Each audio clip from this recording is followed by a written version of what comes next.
Hey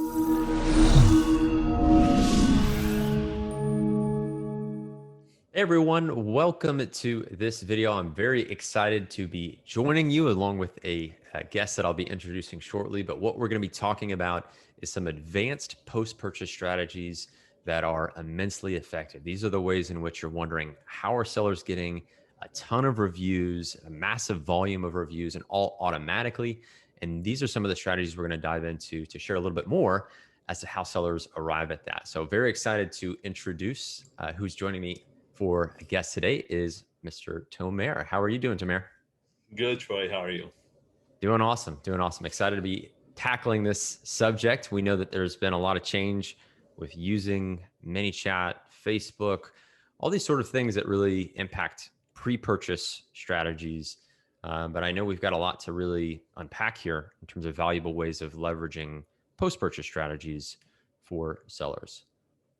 Right. Yeah, definitely. And I can also say that this is something that I share when I do consulting for 7 and 8 figure sellers. This is one of the things they share. And when they implement it, they just see like tons of reviews coming in every single day. So this does work. Yeah, these are the really powerful ones. I always say if you're not using these strategies, these are the ones when you're looking at listings and wondering how are they having thousands of reviews, tens of thousands of reviews, depending on some categories, where all of a sudden there's this massive influx of review activity. Of Right. course, we And try to sales. I will also say that this is something that I think a lot of the people who are listening can implement this today. Like Yeah, if they have an insert, they can implement this today. yeah, Yeah. that's a great point. And think of it too as making the most of every transaction, right? That Right. it's you're not seeing any missed opportunities where every customer has the potential of opening, experiencing your packaging, your insert, your sticker, really however you implement this type of strategy. But you have sort of 100% chance, potential, let's say, for a customer taking part in this strategy and in this journey. Cool. Yeah. Awesome, Tamara. Well, with that, I'll let you take it and we can dive into some of the specifics. Cool. Yeah. So this is actually something I showed Troy a few weeks ago, and then like a few days later, he said, "Yeah, it's in Sell Tools now." So sent me the flows and everything. So it looks amazing. So this is just what I showed Troy. I'm gonna show the exact same thing here. So basically, when you are, this is a way to launch products with just your inserts. Okay, because when you use inserts, usually what happens is you are offering them something like a lead. You want to get their details, like their email or ManyChat or whatever. And you are basically offering them something like a free product or a warranty or an ebook or whatever it is that you are offering. And then you ask for a review from those people. Now, the thing about this is that when you ask for the review, that's when the communication usually stops. You ask for the review and then you don't do anything afterwards. So those inserts and everything are fine to get reviews with, but the goal of this is like one is to obviously get reviews. So a lot of sellers, what they do is like they offer a warranty and then they stop, or they give the ebook and then they stop, or they give a free product and then they stop. So the whole point is to continue on and ask for a review. Now, even after the review, you shouldn't stop. So after you ask for that review, what you can do afterwards is basically say, hey, do you want another free product for free or 50% off or whatever it is that you are currently launching? Okay, like a new product launch. Or maybe instead of this, you want to offer them, like you're going to relaunch a product, right? Like a product that is dying out, or you want to just liquidate the stock that you currently have or whatever it is. Or maybe you even want to offer them 20% off on your entire store if you don't have anything better to offer. So the whole point of this is kind of like when you think about email follow-ups, right? That whenever you sign up for anything, those emails never stop coming in. So this is kind of what you're doing here. You're basically offering them something from the insert to get them into your funnel, you can say. So they sign up for the warranty, you ask for a review, and after that, you offer them something else. And that can be whatever it is you're trying to promote. Now, the cool thing about this, let's say you have not just 3 products, you have 20 products, right? And in each one of those, you offer them something else. One is an ebook, one is a warranty, one is a free product, and so on. And all of them, you ask for a review. Now, let's say you are launching your 21st product. So imagine all of those 20 different inserts. After asking for the review, send them to that one thing that you're trying to do, which is launch that 21st product. So again, big sales that I coach, what they're doing is they're just using their inserts to launch products because they keep following up the customers right after asking for that review. So that's what this is. And I can can say that this is, if you ask me, the best way to launch products. This is, I mean, people say like you have to use your list, right, of email list and everything. This is not even using your list. This is using your newest customers who are buying from you to buy more products from you. And this works again amazingly well. So yeah. Super powerful. Yeah. And then to your point, Tamir, when it comes to thinking about already somebody who has voted with their dollars, just transacted with you versus you running, Facebook ads or, add your paid ad platform where you're trying to find customers that may potentially buy your product that you're hoping will convert. This is the warmest, best audience that you're getting into, as we'll walk through mini chat, to where you can know who they are, where they reside. You can request more information. By leading with that value, you build that goodwill with somebody who's already, who's already transacted with you, who's already Yeah, sort and of built the they seed of the transacted with relationship. you like 2 days ago, right? Yeah. So if they are prime customers, so yeah, there's nothing better than that, I think. Yeah, especially too with all the changes that we've seen where there has been a lot of frustration with running direct response Facebook ads, some of the changes even we've seen with ManyChat, where once you have a customer that is more interested, they're taking the action, showing interest and further engaging with you, obviously as you're leading with value. It's just a great way of building more of a relationship and at the very least knowing who your customers are and kind of think about these multiple objectives that we are achieving through this type of strategy. Right. Yeah. Great. Well, I think with that, I can dive into what some of these flows look like, what the customer journey is when they either scan the QR code, they input a link that you get from a product insert. And then I'm going to go ahead and share what the mini chat flows will look like for Yeah, and each. I can recommend to everyone to have both a QR code and a link. What we actually did is we A/B tested both. So you can have, let's say, two different ManyChat flows or a bit.ly link to the Sensor ManyChat flow. It doesn't really matter what you use, but you can just measure, are they using more the links or the QR codes? And I can tell you that they're using both. So I rather have both, than have Yep. just one of them. So definitely have a link as well as a QR code on your inserts. Absolutely. Yep. That's a great point. That's a great point. So then once the customer scans that QR code or inputs that link, this will be the flow, the journey that they're taking on. And I will start with the product insert flow. You're gonna have a chance. I'll allude to where you can get access to this free flow towards the end of the video. But this product insert strategy, as Tamir kind of broke down, leads with value in the form of giving away a free product post purchase. So the customer will scan, let them know, thank you for your purchase. You can complete your registration and get a free product. Yeah, We and will this free wipe. product, just to be clear, is another product of the same thing they bought.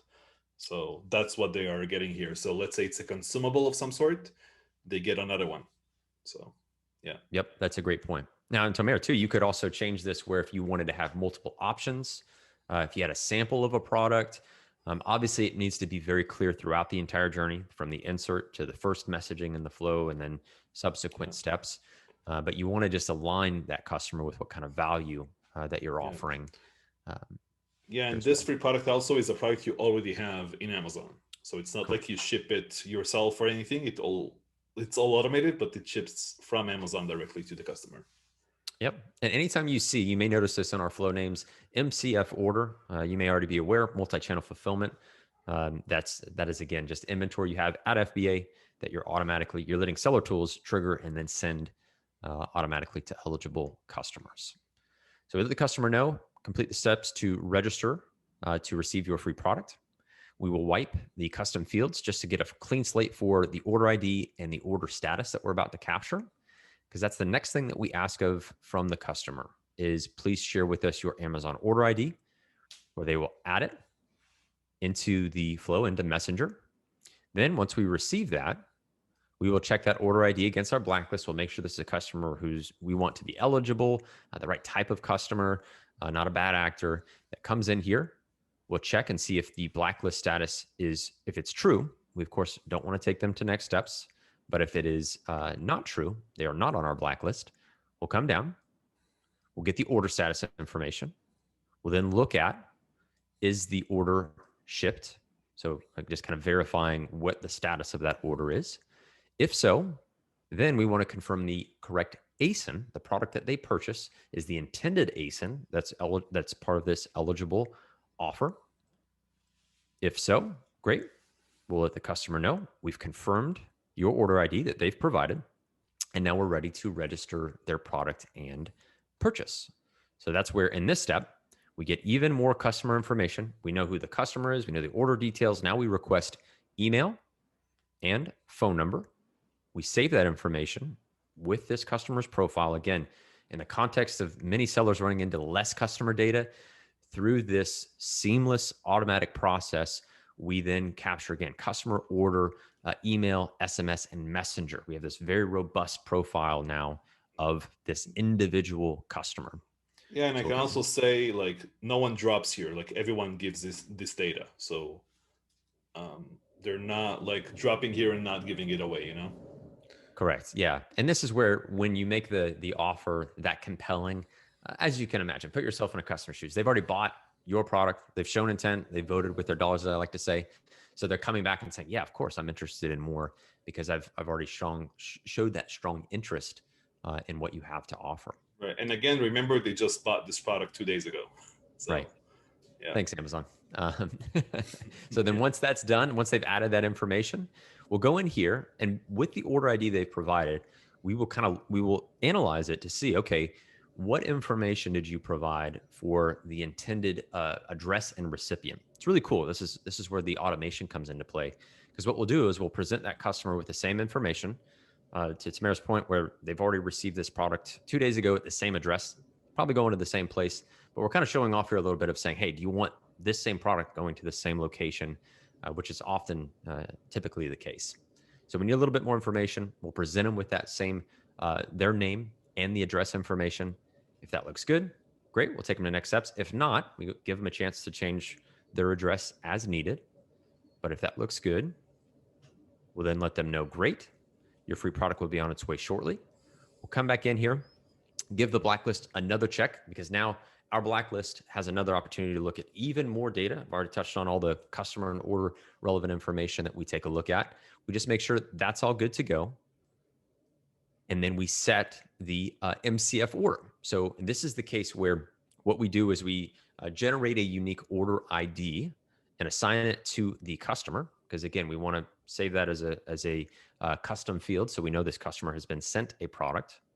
We then generate the MCF order, which we alluded to before. This is the multi-channel fulfillment order of existing FBA inventory. That this is then triggered with all that order relevant information we've captured. Then we let the customer know, okay, great, your free item is on its way to your address. And then for your reference, your new order ID is the new order ID that we've generated. From there, they can check the order status of their newly created MCF order, the new product that's on its way, and being able to refer back to its status. Now, one of the really cool parts of this, beyond this step, the next step that is then triggered when a customer arrives at this point in the flow is our seller.tools review request. And this is what's really cool. We tie in this TOS compliant, the Amazon branded email that goes out through our review request feature.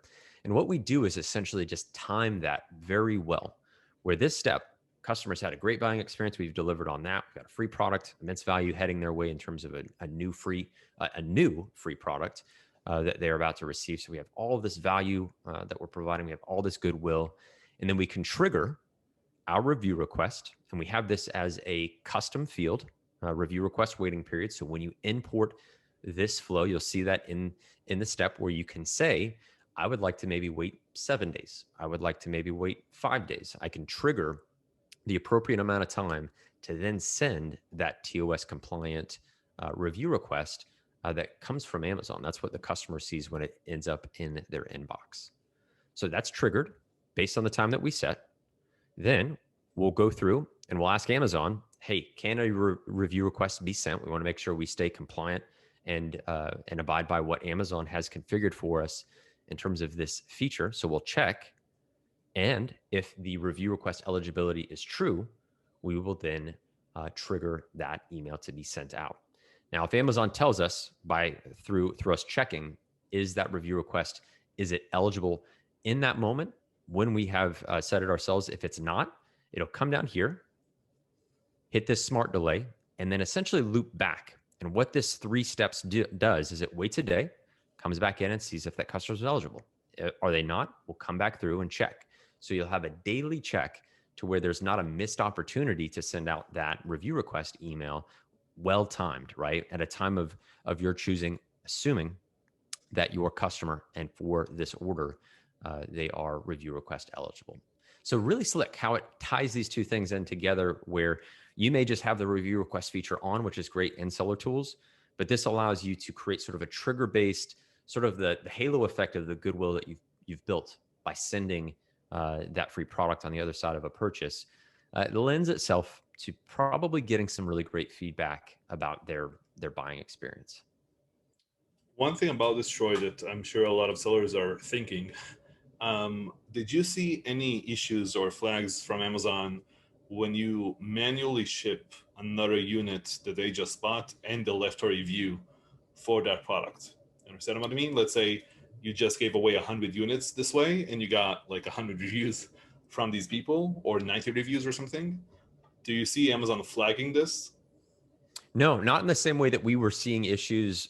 We had a feature reviewable, which gave us visibility at the ASIN level of any kind of review blocks. This is where there was a lot of sensitivity with sales to reviews, and Mm-hmm. this we've not seen anything on the level of the volatility or the response from Amazon with this type of strategy, because that's usually the flags that it raises. Right? Wait, you're making out of 10 sales, now all of a sudden you have 7, 8 reviews that you're generating out of that. So we haven't seen the same adverse issues, at least anecdotally, across the use of this type of strategy. And we do it at a pretty heavy scale across even just our team.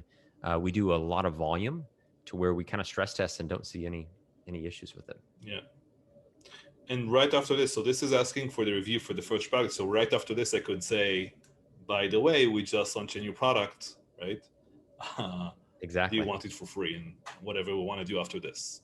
Exactly. And this is fully customizable. So there's ways that you can even we were talking about Tamir, where you could trigger, now that we have the phone number, we could send an SMS and just say, hey, wanted to see if you had a chance to leave your feedback, or trigger an email. Maybe it's 2 weeks. It's you move it even further down. Let's say your triggered review request, you set that to 5 days, where it comes back through here and does it automatically for you. And then in 2 weeks, you send out an email and say, hey, we want to make sure you had a chance to leave your feedback. So you Right. have these multiple touch points. You have Amazon branded email, you have your own email, you have SMS, kind of all at your fingertips, to where you can reinforce and support during this, this sort of this goodwill period that you've built by delivering more value. Yeah. So really, really effective strategy. Now, this is on the product insert side of things, or excuse me, the free product side of things, where that's the means in which you're delivering value. Another strategy too that we had touched on was the use of warranties, which may be really applicable. And you can think of this sort of for higher priced items, depending on category, product segment, product mix. Yeah. So War- warranty is what we notice is that anything electronic, doesn't matter if it's even like a iPhone charger, right? Like a $10 item, doesn't really matter. A warranty makes sense. So, yeah. so it's either like usually anything electronic or anything to do with electronics, or a more expensive item, um, or like even like tools and home improvement, whatever, right? That is not necessarily electronic, but kind of makes sense to have a warranty for. So anything like that can work. Yeah, no, it's a great point. And one thing I would definitely note on here, because I've seen this happen a few times, make sure you support whatever warranty that you clarify. Give it Right. some teeth. So even if it's a 1 year, you cover a certain cost. Just make sure at the end of the day your warranty aligns expectations with your I can customer. say, like, I don't recommend anyone doing lifetime warranty, not because you're not gonna give them like a refund or something, is because they won't buy it, they won't believe it's a lifetime warranty. So Yeah. just by saying it's a 2-year warranty, You need to register within 7 days of purchase. It only takes 2 minutes of your time to fill out like a short form with a few details. Like all of these small things are really improving your conversion rate for that insert. Right. Yeah. Yeah. Any way you can reinforce the value of their buying experience, the quality of your product, make sure that that comes through in your warranty language and experience. So similarly, where a customer would then scan a QR code, apply it, or add a link through their browser coming into the mini chat flow, this initial journey is going to look quite similar. Where we again thank you for their purchase. We let them know they can complete the steps for their product warranty. Similarly, we wipe custom fields before we request that order ID. This is really the key. It's an important point to reinforce. Seller Tools, again, facilitates doing this automatically, but through their order ID, all that customer and order relevant information, we extrapolate in real time automatically. And then also just creates a better customer experience here where we don't have a VA or somebody who's copy pasting, checking in Seller Central, does a lot of the heavy lifting for us. So we'll capture that. We'll then get the order status. Similarly, we're looking at shipped. We're confirming that the right ASIN is part of the order. One other important to note at this step is that if you use a single insert, single QR code, just be cognizant of the ASINs that you potentially check. I know some sellers who utilize this strategy will create additional conditions that cover a variety of ASINs. If in doubt, stick to a single ASIN. You can stick to a single insert that is tied to an ASIN as part of your warranty flow. So we'll check, make sure that that ASIN makes up the order that is shipped.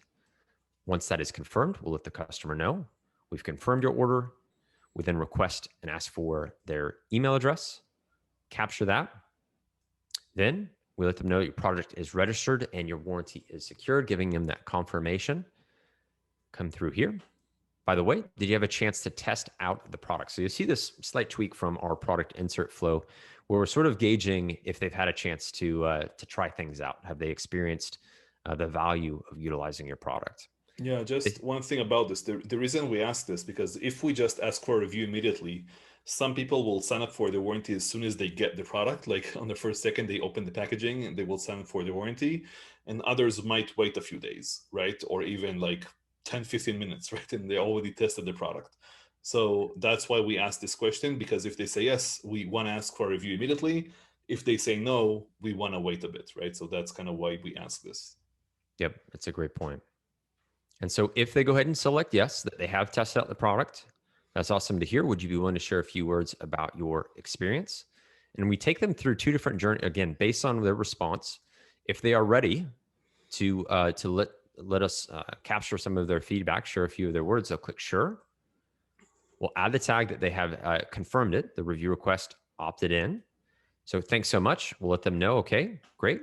You can then go to Amazon and leave a review. Once that's done, click done. We'll confirm that a review is left and then thank them for taking the time to do so. So again, this is a customer that said they've tried the product. They're ready to share some of their feedback. We're just sort of facilitating that quite easily. And one of the points that we were touching on too is if you don't feel as comfortable direct linking to Amazon, absolutely nothing wrong with just saying, hey, leave your review on Amazon. You know, if you want to give guidance as to, you can use the RYP, you can use, various links if you'd like to, but there's also nothing wrong with just generally stating, hey, we'd love for your review on Amazon and then asking them to confirm that it's been completed. There's not going to be as much follow through. Obviously, there will be some amount of drop off. But that's something you can weigh if you don't want a direct link to Yeah, and again, Amazon. for those that confirm, I will just say again, you don't have to stop here. You can be creative with this. So one thing you can do if they confirm the review, you can say, "Oh, by the way, we have a VIP club for customers to test new products that we launch. Do you want to join?" And if they say yes, you just give them a link to your Facebook group, or you tag their email in a clever way, right? And you email them whenever you launch new products because they like the product probably because they just left your review. Hopefully, it's a positive review, right? Right. But that's one thing you can do that is, and again, you can launch a new product, you can do whatever you want. But the point is, after asking for the review, don't stop. Like if they left you a review right now, and it's probably a 5-star in this case, they are the best customer you could ask for. right? They bought your product 2 days ago. They just left you a 5-star review. They are the best customer you could ask for. So you want to continue the conversation with them for whatever else you can offer them. Absolutely. Yeah, that point can't be understated. I think again, in terms of thinking about having to find customers, discover them, pay for ads, hope they convert, build out funnels. Yeah. You have the warmest, most interested customer that you're delivering value to, And I and can you want honestly to. say, like, if you have 20, 30 opt-ins on your inserts every single day, if you get to that level, you can launch any product on Amazon, pretty Yeah, much. yeah. This So gives it's you that powerful. Yeah. yeah, it gives you a lot of power for sure. Yeah, Right. that's the word that comes to mind for me too. So let's say the customer says no thanks. They've opted out of that review. We can let them know, no problem. This is just was as a chance to leave some feedback. And similarly, for the prior step, if we wanted to bolt on more here, we could easily do that. In that moment in time, they're maybe not ready to leave some feedback, but you can think about some of your other objectives, your existing product mix, how to build more loyalty there, but nothing wrong And if they say with letting them know. no, I think the best way is just to follow up by email. I think that's like the most natural step, like in 7 days, asking for that review, and that's it. So, Yep, yeah. you got it. You got it.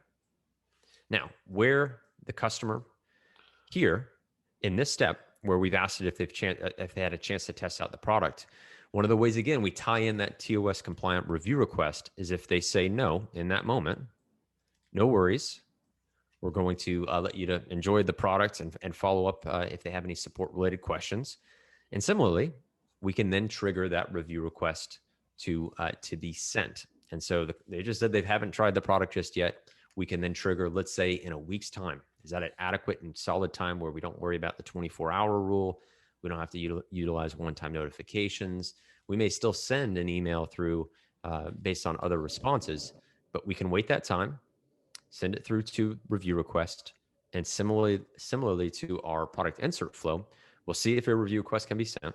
If so, we'll trigger it and get that sent along. But if not, we'll come back through here, wait a day, and have a daily check for being able to send that Amazon branded TOS compliant review request directly to the customer. So really powerful. A lot of options here. And Tamer, too, to your point, this is something that you could get started with fairly quickly. As soon as you can fold Right. in, I know people were anxious using stickers, quick ways to implement into some of your existing products and make sure that every single transaction is sort of um, as much opportunity and potential as there is really utilized to its Yeah, fullest. and maybe you're not launching products, right? Maybe you only have two products in your store, but those are complementary products to each other. So you can just say, by the way, we have this product. Do you want it for 20% off? Right? Right. So if you have 5-10%, take it. So who cares, right? It's just extra cash. Um, so again, there are so many things you can do with this. And again, just always think about your flows. Doesn't matter what your flow is. But basically, if they keep engaging with you, the flow should never stop. Like, I wouldn't say never, but it shouldn't stop when you ask for the review. You can continue on, and if you have, let's say, a lot of products, you can continue on to more and more products. That's what everyone who has a Shopify store does, like upselling you on more products, or bombarding you with emails all the time, and upselling you on more things. So we can do pretty much the same thing here, but it's a lot more gentle, I think, what we are doing here, and a lot safer as well. Yeah, no, it's a great point. And what I would add too, in terms of us touching on using SMS, I gather that there's a bit of an intimidation factor with that type of communication channel. But I think as a seller, if you imagine the idea of 95, 96, 98% opens, but of your existing customers, that is a whole different paradigm shift of trying to almost spam people that you're not sure are interested in you or your product or brand. So I think this is a really great way of thinking about channels that communication channels that you may have been hesitant to use that you want to handle with care, which is right. But you just have to think of. I know we're reinforcing the point. These are your customers. These are people that have paid and And if you are invested. scared about text, one thing you can do, for example, is if they said, I just left a review, you can say, oh, we have this VIP club that we text you whenever we launch a new product. Do you want to join? And Yeah, then when you text them, they know it's you and they kind of expect that. So, right. yeah. Yeah, some solid strategies there too. We know a lot of people will use that opportunity to give value and savings, maybe a small gift card to a site purchase. They tie that into their Shopify site. Now they've got new shoppers to their website. Where again, it depends really on your product mix, on the samples. Thinking about value, we've touched on warranties. We've touched on how we can do free gifts, but there are things that just address how to best use the product that they've purchased. FAQs, video tutorials, different recipe guidelines. There's different ways of approaching the immediacy of the value that open up a lot of these opportunities. Right. And also one more thing about inserts in general, inserts are the easiest thing to A/B test. Let's say you ship 1,000 units, you can do 500 and 500 and test two different inserts just to see conversions and everything else. So it's super easy to just test whatever you want. Right. And then again, ManyChat's fully customizable too. So we wanted Right. to make sure we shared these flows where you had 90-95% of the lifting done, to where the testing should be sort of the next step. Okay, now it's ready to implement with strategy sound. It lends itself to scale. You manage all these reviews that come in, but it really allows you then to optimize and tweak based on what you see from the customer responses. Yeah.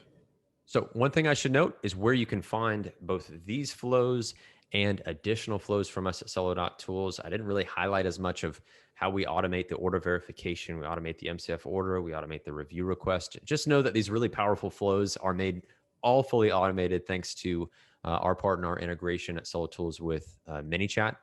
But here at Seller.tools/ManyChat flows, you have a full and robust gallery of yes, pre-purchase, but also post-purchase flows that you can utilize.